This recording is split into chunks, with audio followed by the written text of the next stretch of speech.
Hello and welcome to This Week in Crypto, TWIC for short, because it's as sweet as a candy bar that you don't have to share with your ex. We have a lot of topics to cover today, so let's jump into it. First, we have the SEC picking a legal battle with Coinbase and Binance as a result of Gary Gensler waking up one morning and calling all other coins apart from Bitcoin a security. This naturally means that Binance and Coinbase are now being investigated for trading unregistered securities. This can have serious consequences over the cryptocurrency industry, and a lot of altcoins such as Solana, Polkadot and Matic took the news quite badly with over 20% dips earlier this week. Out of the two exchanges, Binance, along with its CEO Changpeng Zhao, are facing serious charges, not only trading unregistered securities, but also misleading customers about their efficiency of detecting market manipulation. Not only that, but Binance is also accused of mishandling customer funds, and probably the worst offense, if true, is that they are also accused of wash trading. For those of you that don't know, wash trading refers to a player in the market repeatedly buying and selling the same asset in order to artificially increase its volume and thereby popularity on the exchange.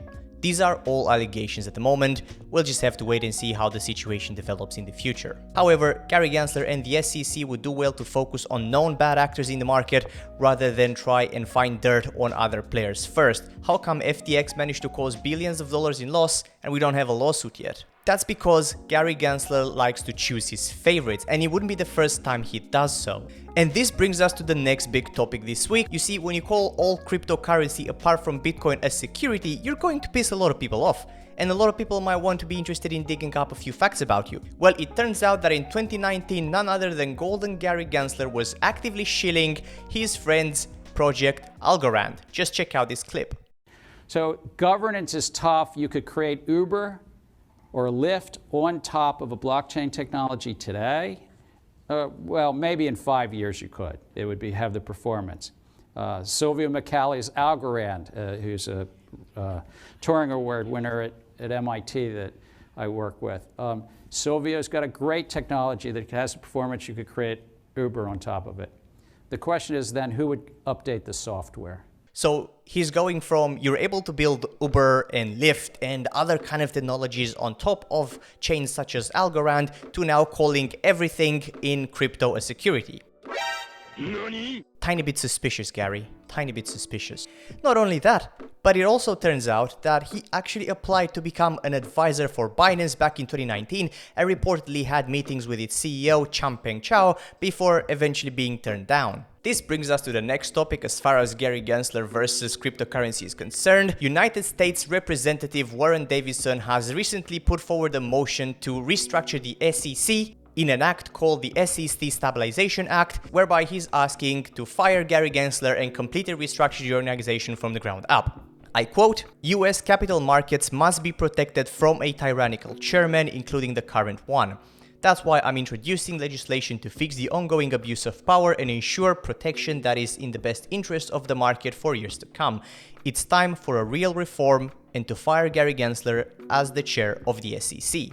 I seriously hope that the only thing Gary Gensler will be regulating in the future is his own wife, as he clearly shows absolutely no integrity, jumping from crypto enthusiast and shill to crypto hater in just a matter of years. And it's about time that the SEC did something useful for once, so fingers crossed and let's move on. We have BlackRock applying for a Bitcoin ETF. The world's largest asset manager, who's currently managing over $9 trillion in assets, have just applied for a license to create a Bitcoin ETF. If you don't know what that is, an ETF or an exchange-traded fund is a type of financial asset that is set to track the price and movement of a different asset. This allows investors to buy, sell, and interact with this ETF without having to go through the complexity of acquiring the original asset. This can make Bitcoin an easy choice for retail investors, as they don't have to go through the hoops of acquiring Bitcoin or getting a wallet, and can bring new exposure to the cryptocurrency industry as a whole. However, it's a bit too early to tell whether this is a good or bad thing for crypto. It turns out that in its application for the ETF,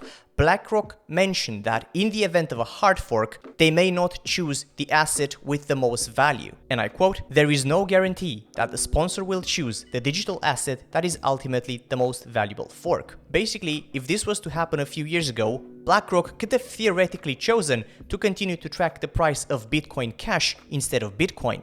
and something like this could have an untold number of implications over cryptocurrency and over Bitcoin. We might be looking at a completely different number one. Now, make no mistake, BlackRock is literally the biggest asset fund manager in the market, and their influence would carry a lot of weight within and without the cryptocurrency industry. This, of course, raises a lot of questions as to what is BlackRock's actual motivation for doing this. Do they want to control Bitcoin? Do they want to fork Bitcoin themselves? Or are they genuinely bullish on Bitcoin? It could be that as well.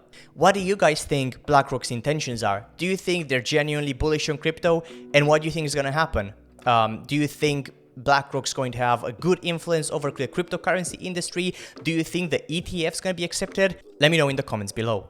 Next up, we move to Binance leaving the Netherlands after failure to acquire a virtual asset service provider license, which is a requirement that attests that it meets anti-money laundering guidelines. As of July 17, 2023, Dutch residents will only be able to withdraw their assets without being able to deposit anymore. Binance will also stop accepting any new user registrations on the platform. Binance has stated that they're keen to still service the Netherlands and they will continue to pursue acquiring the necessary license, but until they do, they will be forced to stop operating. And now, to end it all on a positive note, a solo Bitcoin miner has won the 6.25 Bitcoin block reward all by himself. The chances of that happening are 1 in 5,500, and every time a new block is mined on the Bitcoin blockchain, there is a certain block reward that gets distributed to miners. And this time it went to a solo miner that was only mining at about 17 terahashes a second. For a miner with this amount of hash power to be able to mine an entire block by himself, it would take him 450 years, so that's a nice little bonus that the Bitcoin blockchain has bestowed upon him, equating to a total amount of $160,000 at today's price. And that's episode 1 of Twik, all wrapped up. What did you think? If there's anything else you'd like to see, leave a comment.